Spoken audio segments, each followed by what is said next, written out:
everyone, Jake here with another Pokemon Challenge video. Beating Pokemon Soul Silver with only a Furret was fun and pretty straightforward. My next challenge is much more difficult and unique. I'm attempting Pokemon Ruby, healing only with berries. This is quite a difficult prospect for multiple reasons, not least of which being that berries heal in very small intervals. And they take a minimum of 12 real-life hours to grow. And even when they do, each tree only nets us 1 or 2 berries when you factor in the one lost to planting. I'm sure that somebody has probably done this before, but I haven't seen it yet. I have seen no Pokemon Center runs, which are quite popular, and while that challenge is certainly difficult, they allow the purchasing of healing items at marts, which is much more convenient, albeit expensive, method of obtaining healing items. While I think this may be possible, and I have some strategies, I'm mostly doing this on the fly because I really don't know how this is going to turn out.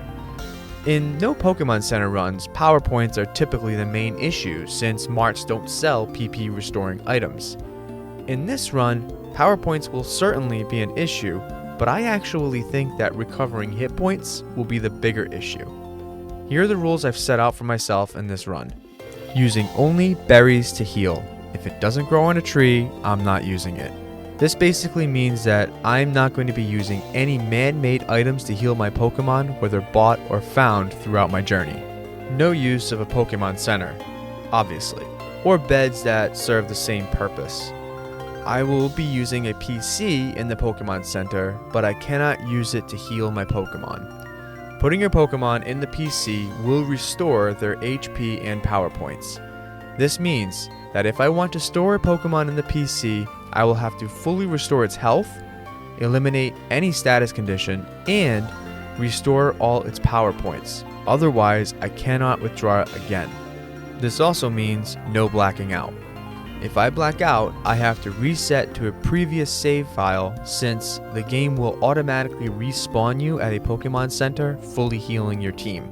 This obviously isn't allowed.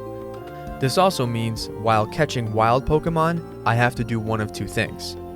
I either have to have an open slot on my team so that it doesn't automatically get sent to the box, thus restoring its health and power points, or I have to catch it in the first ball so that it has full HP and PP when sent to the box. The other thing to consider here is that if my Pokemon faints, they're lost forever. I can't use revives, and there's no berry to revive Pokemon. No items in battle. I cannot use any kind of items during battle, except Pokeballs to capture wild Pokemon, but I will be allowing held items. No man-made items that boost our stats. No proteins, irons, and this also means things like PP ups and rare candies. And no daycare as well. This means that any stats we gain come specifically from battling. No cheats, self-explanatory, or exploits, a bit more general of a statement. An example of an exploit in this challenge would be to adjust the in-game clock in order to accelerate the growth of berries. This would be in violation of the spirit of the challenge, and thus I won't be doing this. Also, no legendaries, that'd make the Elite Four much too easy. And set battle format, no free switching. Alright, are we ready? Take courage and leap into the world of Pokemon where dreams, adventure, and friendships await. Let's do this. So I decided to select Mudkip as our starter. This will not only help us against Roxanne, but also against Watson down the line. I don't nickname it yet since I can't think of one. When I start forming my permanent team, then I'll start coming out with nicknames. And if one suddenly pops in my head, I'll name it, but I'm not going to agonize over this for now. I win the first rival battle, and I come to a horrifying realization that this does not automatically heal me after the battle. See, if the game automatically heals me after a certain milestone moment in the plot, I can't stop that from happening. So anytime I get a free heal, I'm going to welcome it with open arms. I don't know why I thought that I would get a free heal here. Maybe because it happens in other generations, but I guess not in this one. So I carefully start making my way through the routes, making sure to capture some Zigzagoon along the way. They have the pickup ability, And while most items they pick up I'm actually not really going to be able to use, I can at least have some items to sell. I'm going to want a lot more money so that I can buy some good TMs later in the game. Plus, they're common enough and they can help me switch train Mudkip and advance to Petalburg. Once I'm there, I head west to catch a Tailo. Tailo has Peck, and this is going to be very useful against the bug and grass type Pokemon coming up in Petalburg Woods. I start switch training Mudkip in Petalburg Woods, mostly training against Silcoon and Castcoon. So while they can damage me, they do give out better experience, and Tailo takes him out pretty quickly. After training for a bit, Mudkip learns Water Gun, and this should help us get past the trainers in Roxanne's gym. I head over to the gym and face off against the trainers. I beat the 2 youngsters en route to Roxanne. I then save the game and challenge her right away. I get damaged enough to reset a couple times. The Geodude are never the problem.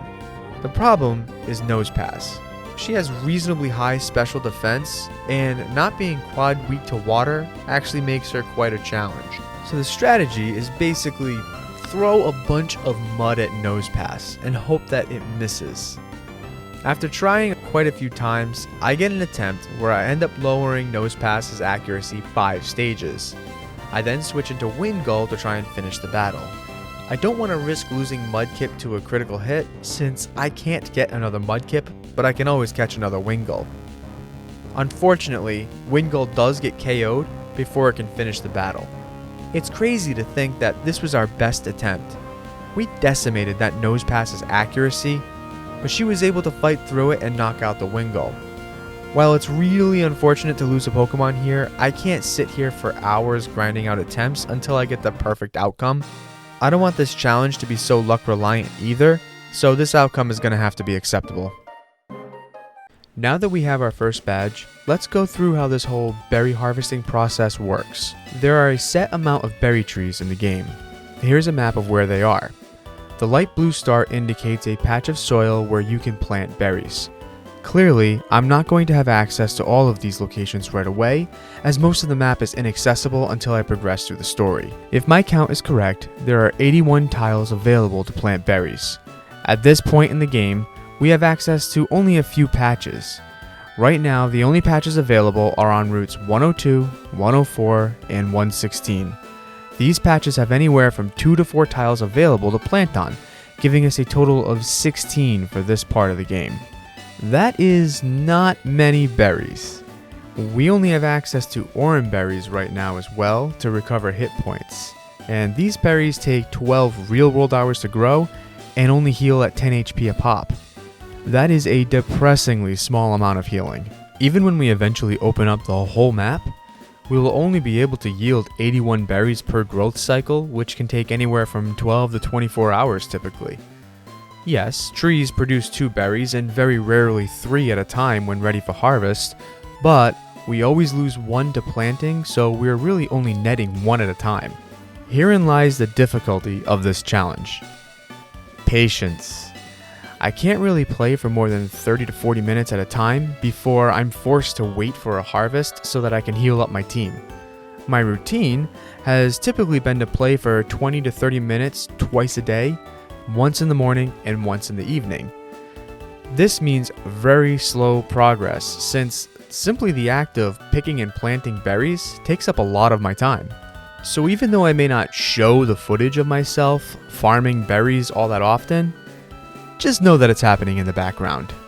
Now, let's get back to the story. After rescuing Pico from Mr. Briny, we head to Dewford. I want to take on Brawly right away. I got a plan for him. Unfortunately, I made a blunder here.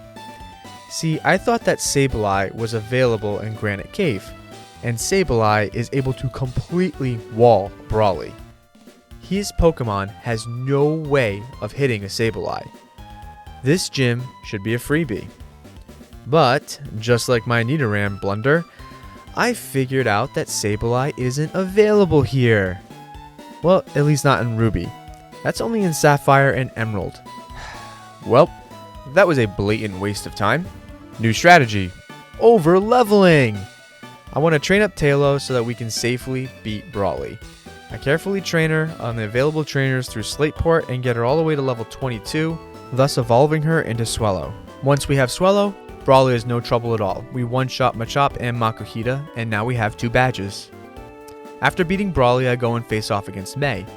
This battle is usually tough in a normal playthrough, but I'm actually fairly over-leveled, so she was pretty easy. Swellow has been hard carrying us through this part of the game, and I forgot how good this Pokemon was, especially early on. After training up Marshtomp to level 25, I decided to take on Watson. He was pretty easy. All of his Pokemon get OHKO'd by Mudshot, and while we take some damage with Sonic Boom, so we're just gonna have to heal with some berries, our 3rd badge is obtained, and we've lost no Pokemon in the process, so doing pretty good. It may seem like we're making really quick progress, but it's actually pretty slow going. This whole first part of the game has taken me several days, with most of my time spent playing farmer while harvesting and replanting berries. Now it's time to head north. I take on quite a few trainers and get Marshtomp up to level 31, and I decide it's enough to take on Flannery, at least give it a shot. It's perhaps a bit rash. Her 2 Slugma are no problem, but Torkoal is a beast. After the 2 Slugma are down, I have Marshtomp stay out to face off against Torkoal. But after seeing how little Water Gun does, and getting attracted in the process, I get nervous and switch into Hariyama. I really don't want to lose my starter.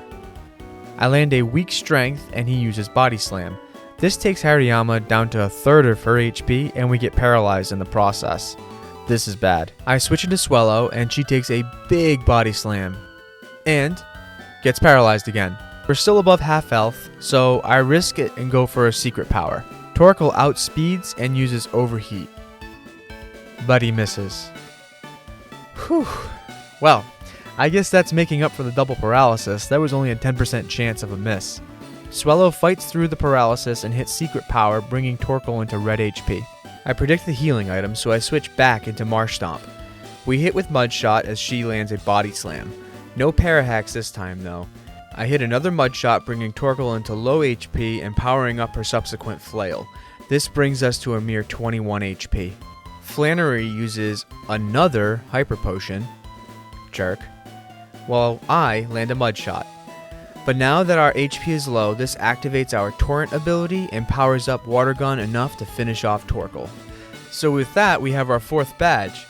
But yeah, that was terrifying. Torkoal was way tougher than I realized. I wish Marshtomp could learn a better water move than Water Gun at this point. That really would have helped us out. So I need to allow a day to pass to allow berries to grow. Recovering 10 HP per berry that takes 12 real-life hours to go kind of forces us to approach this playthrough very slowly. So after I clear out the Petalburg gym, I go to take on Dad. I made sure to teach Marshtomp Dig, and I decided to lead with my secret weapon. I've been carrying this Pokemon around for the entire journey, and so far, it hasn't done anything. But now is its time to shine. He leads with a level 28 Slacking. Go, Zigzagoon!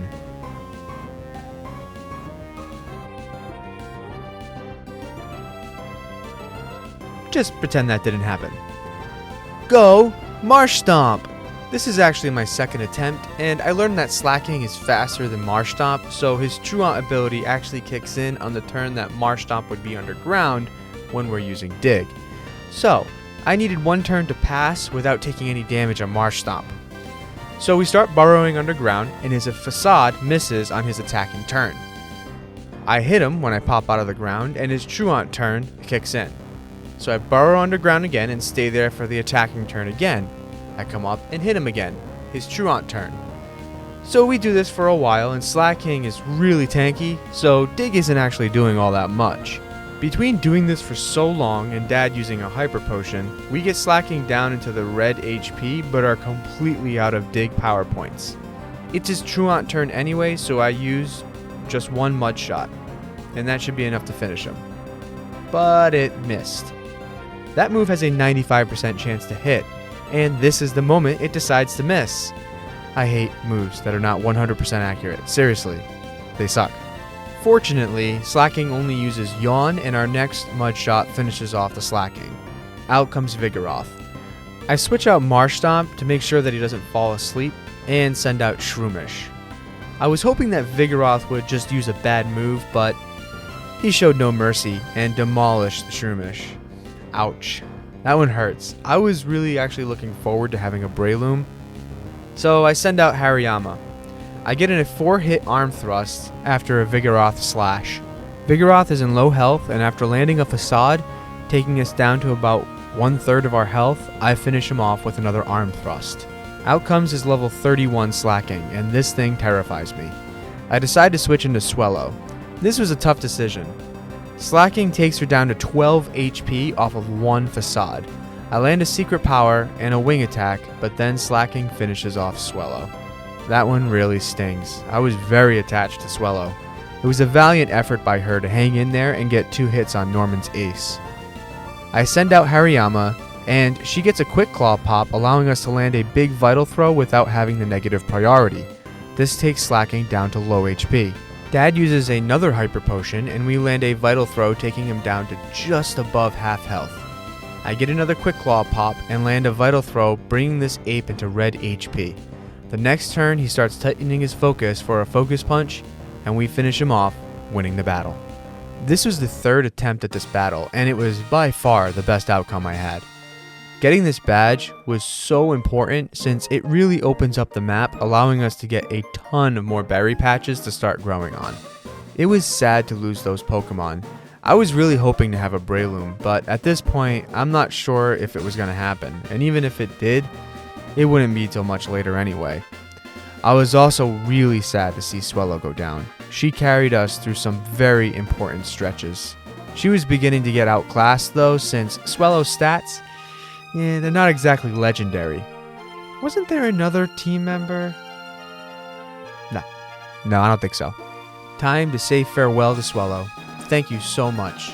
Go, be free, see the world, start a family. Meanwhile, we have to rebuild our team. So I use most of my Oran berries and a good amount of Leppa berries to restore my team after that devastating battle. And I grab the Surf HM from Wally's dad. Not only does this allow us to traverse new areas, it is a vast upgrade to Water Gun. So the first thing I do is head to New Mauville on a Watson errand. This place gets me the Thunderbolt TM, which could be very, very useful. While I'm there, I catch a Magnemite and a Voltorb. I make sure to catch them on the first throw so that they are completely healthy. I had to run from a few after failing the first throw a few times, but I eventually got them.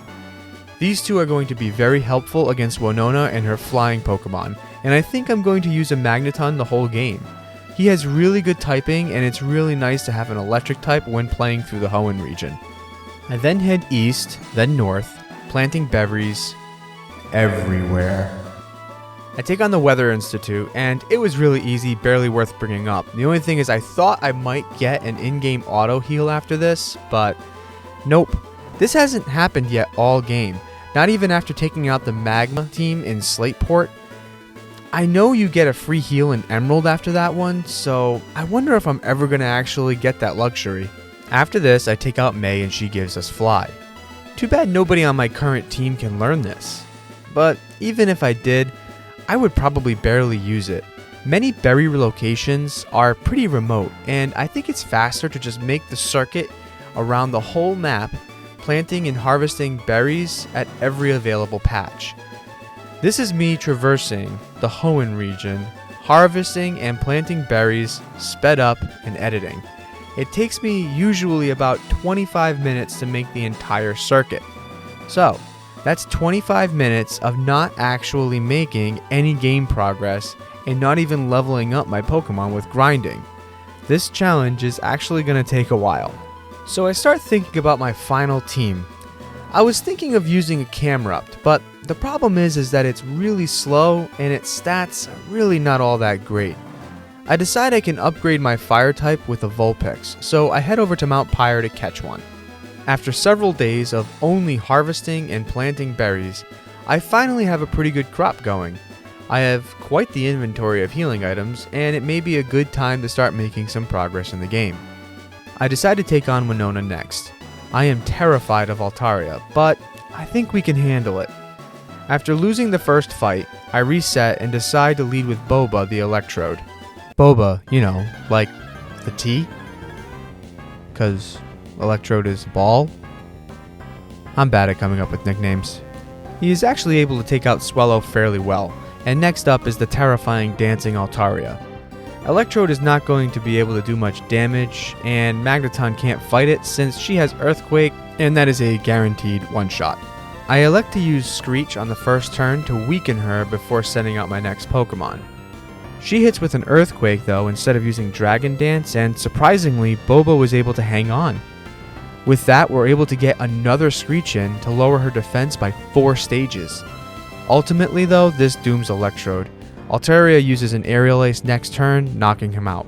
I decide to send in Hariyama to try and defeat her with some blunt force. She is faster and sets up a Dragon Dance the first turn. I use Strength since it's a strong neutral move. It takes her down to red HP. Now, I expected a Hyper Potion here, but instead she gets greedy and sets up another Dragon Dance. Now's our chance! We knock it out with another Strength.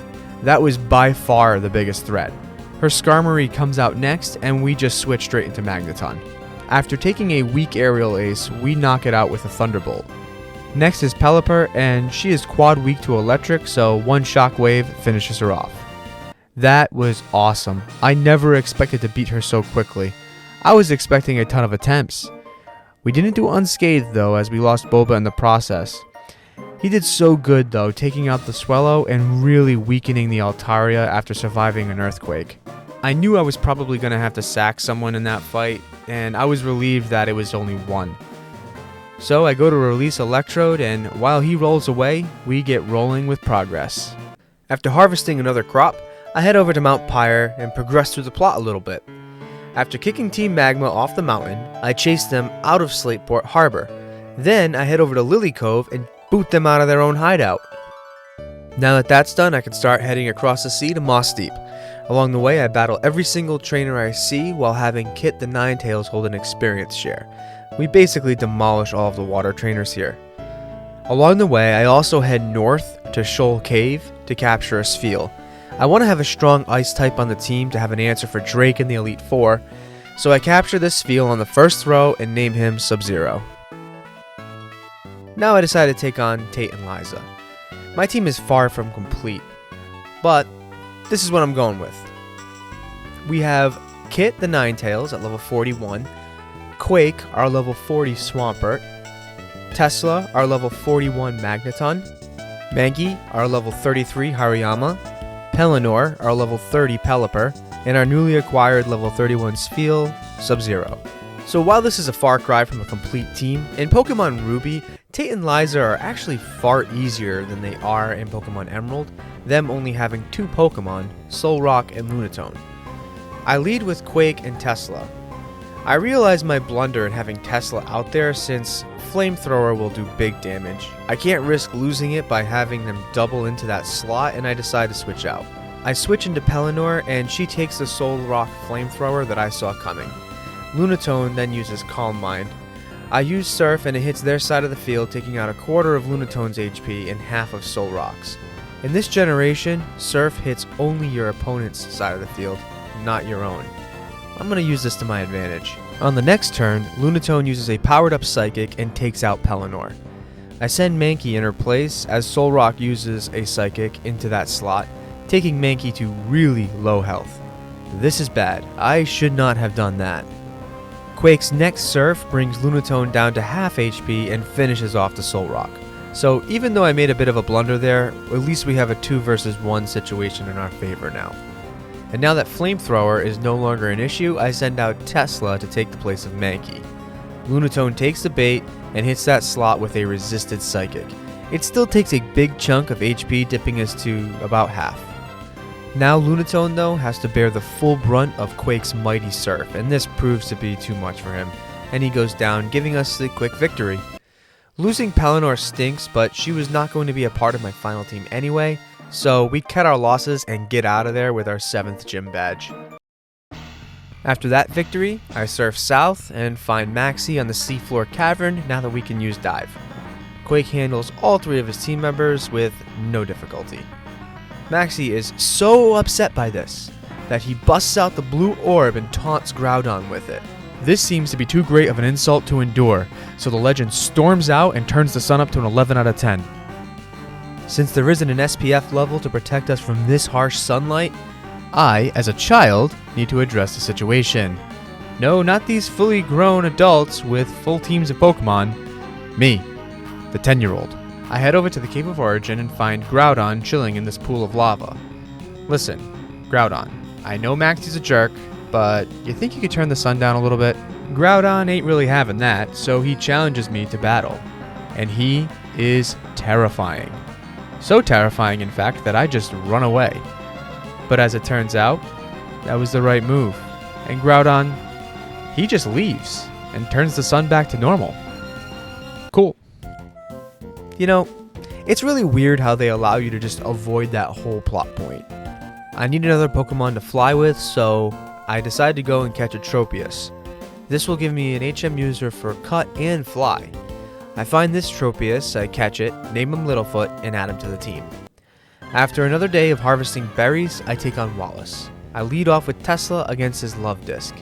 Love Disc outspeeds us and confuses us with Sweet Kiss. I gave Tesla a Person Berry to hold before the battle though, so he cures himself of confusion immediately and one-shots the Love Disc with Thunderbolt.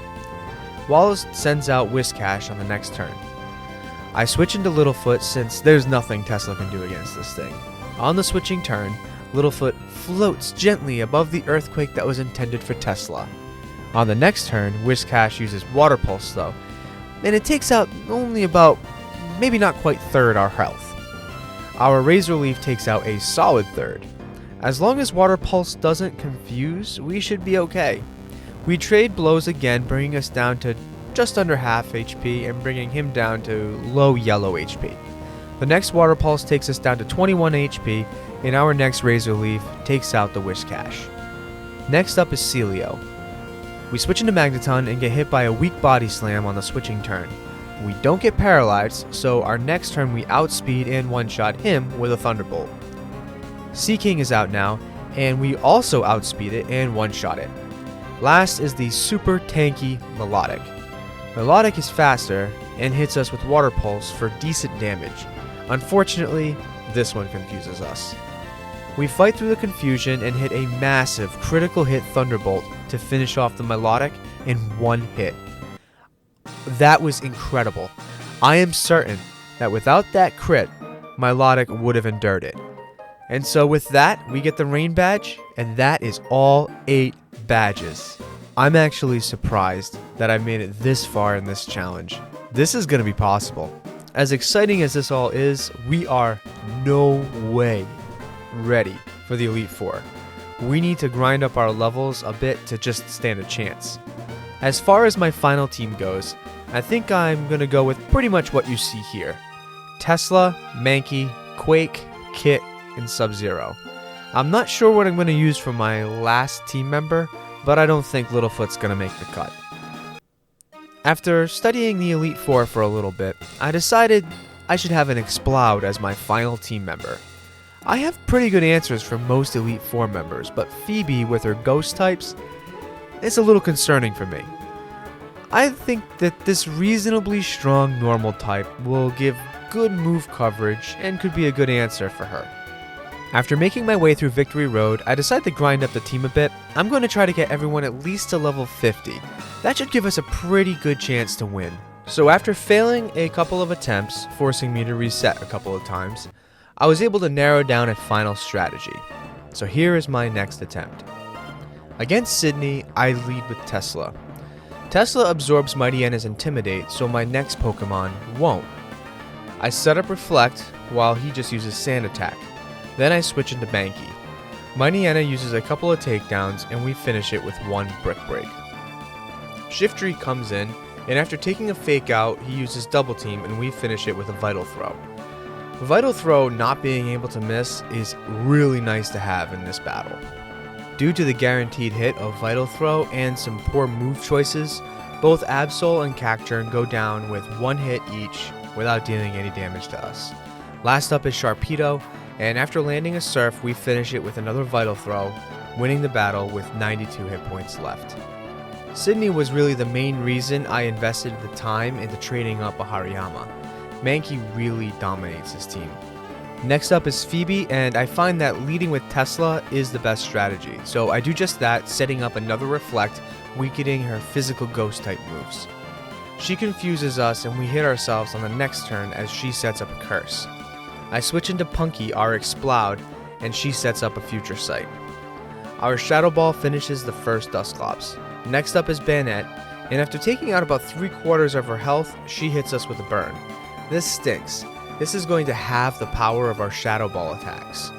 Our next Shadow Ball is just weak enough to not finish off the Banette, leaving her with a shred of HP. I predict the heal though and switch into Quake. His Surf crits and one-shots the Banette. Next up is Sableye. Surf takes out over half of her HP and she uses a weak Shadow Ball. The next Surf finishes her off, and next up is Banette number 2. Surf takes out 3/4 of her health and she badly poisons us with Toxic. She heals, but we take her out with back-to-back waterfalls. Next up is Dusclops number 2. And toxic damage is really starting to cut into Quake's HP dangerously. So I decide to switch into Sub-Zero. She takes Shadow Ball damage on the switching turn. Surf takes out less than half of Dusclops' HP, and Shadow Ball brings us to just above half health.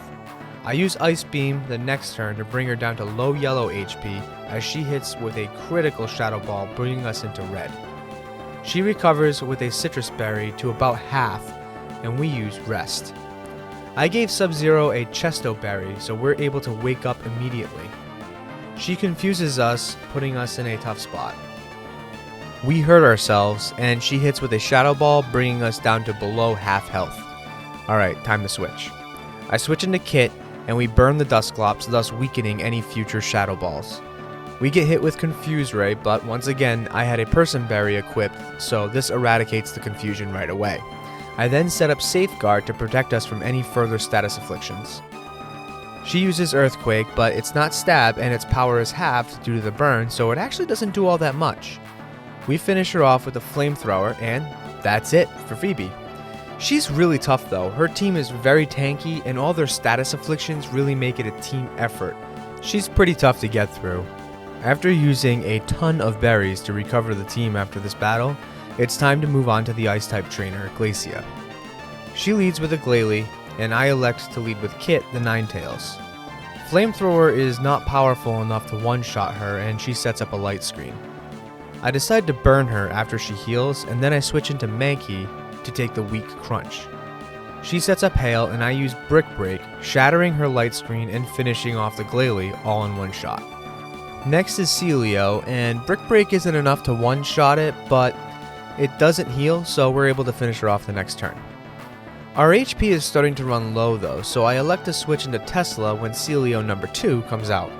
She uses Dive on turn 1, and this time Thunderbolt is enough for a one-shot. Next up is the Super Tank Walrein. Our Thunderbolt takes her down to low yellow HP and paralyzes her, but she fights through the paralysis and lands a massive Surf, nearly taking us out. I almost just soiled myself. We recover a little bit with a held Citrus Berry, but we are able to outspeed her and finish her off with another Thunderbolt. Last up is Glalie number 2. I switch back into Kit and we take an Ice Beam. My Flamethrower brings her into red when we get hit with Crunch. She uses a full restore, but with my speed advantage, we hit with back-to-back Flamethrowers to finish off Glalie and defeat Glacia. Again, we heal up with berries in between battles, and it's time to take on Dragon Trainer Drake. The whole reason why I captured and trained up a Spheal into a Walrein was for this battle, so I obviously lead with Sub-Zero against Shelgon and one-shot him with Ice Beam. Flygon comes out and sets up a Sandstorm, but Ice Beam finishes him off in one shot. Altaria comes out, and we both take chip damage from the Sandstorm. He hits with a takedown, which doesn't really do all that much, and we finish him off with yet another Ice Beam. Flygon number 2 is out, and he hits with Dragon Breath. It doesn't do much, and it fails to paralyze, so once again, yeah, you guessed it, Ice Beam. Finally is the Ace Salamence, and after some more chip damage from Sand and a powerful Dragon Claw, we are down to very low HP. But with Salamence being quad weak to Ice, we finish him off with Ice Beam. Yet again. If you have a wall rain, Drake should not be a problem. 80% of his team is 4 times weak to ice. Okay, this is it. Last up, the champion, Steven. The final battle of the game. He is primarily a steel type trainer, but his team is far more diverse than the rest of the Elite Four. Let's do this. I lead with Kit, and I set up a safeguard as Skarmory is often known for trying to poison you the first turn. He uses Aerial Ace this time and just hangs on from a flamethrower and sets up spikes, so switching is going to hurt now. Steven heals up with a full restore. I try for Will-O-Wisp for the next 2 turns, but it missed both times. He tries to use Toxic though, and we have Safeguard set up so it fails. I use Will-O-Wisp for a 3rd time, and this time it hits. His next Aerial Ace hits, but is weakened from the burn. As our Safeguard falls at the end of the turn, I elect to set it up again. This pays off as Skarmory tries to poison us again, but we are protected. I really learned how valuable and useful Safeguard can be after doing my status only challenge. I'm glad I added it to Kit's moveset, and it's really one of the main reasons I went with Ninetales over Camerupt. Also, Camerupt is really slow and 4 times weak to water, and Hoenn is all water. Skarmory, now softened up from the burn damage, finally gets finished off by Flamethrower. Next up, he shockingly sends out his ace, the pseudo-legendary Metagross. So I elect to send out Punky just to see how she fares. Earthquake does huge damage on the switching turn, and I follow it up with a pitiful Shadow Ball. Metagross finishes off Punky with a Meteor Mash. That really stings. That's it for Punky. She didn't do much damage, but provided a safe switch into Quake. Having the speed advantage, we land an Earthquake, and it does a tremendous amount of damage, way more than I expected. He lands a big Earthquake in return, and recovers a little bit with the Berry. But that's not enough to save him, and Quake finishes off Metagross. That is huge. It was right about here, right about at this point, when I felt like I could win this. For some reason, he sends out Aggron next, and Aggron is quad weak to ground and is extremely weak in the special defense department, so we just knock it out with 1 Surf. Next up is Cradily, and I really don't have a great answer for this. I elect to go with Mankey. We take decent damage from Giga Drain on the first turn, and I use Brick Break on the follow-up, and Cradily dips below half health. It's a 2-shot. Instead of using Giga Drain again to target our lower special defense and recover some HP, potentially landing him outside of 2-hit range, he decides to use Sludge Bomb instead. This was a mistake, and it allows us to finish off the Cradily with another Brick Break. 4 down, 2 to go. Next up, Armaldo. Instead of switching into a better matchup, and thus losing a turn in the process, I made the really difficult choice to keep Mankey out there to do some chip damage to allow for the safe switch. I know that Mankey can't handle Armaldo at this point, but it really is the best decision for the team. Mankey takes out 1/3 of his health, but does go down to Aerial Ace. Her sacrifice though was not in vain. Sub-Zero is out now and actually has the speed advantage and thus finishes off Armaldo with 1 Surf. 1 to go. It's Claydol. Claydol outspeeds us and sets up a Light Screen, thus weakening our Surf. He hits an Earthquake, but we are still safe for now. I hit with Ice Beam, hoping for a freeze, but to no avail. The next move will be close to finishing it off. He lands another Earthquake, dipping us to dangerously low HP, and our Surf leaves him with just a shred of HP. Steven uses a full restore to fully heal Claydol. We have a trick up our sleeve though. Resto Chesto. We sleep, recovering our HP, and immediately waking up with the held Chesto Berry. It's a brand new battle. Claydol then again uses Earthquake.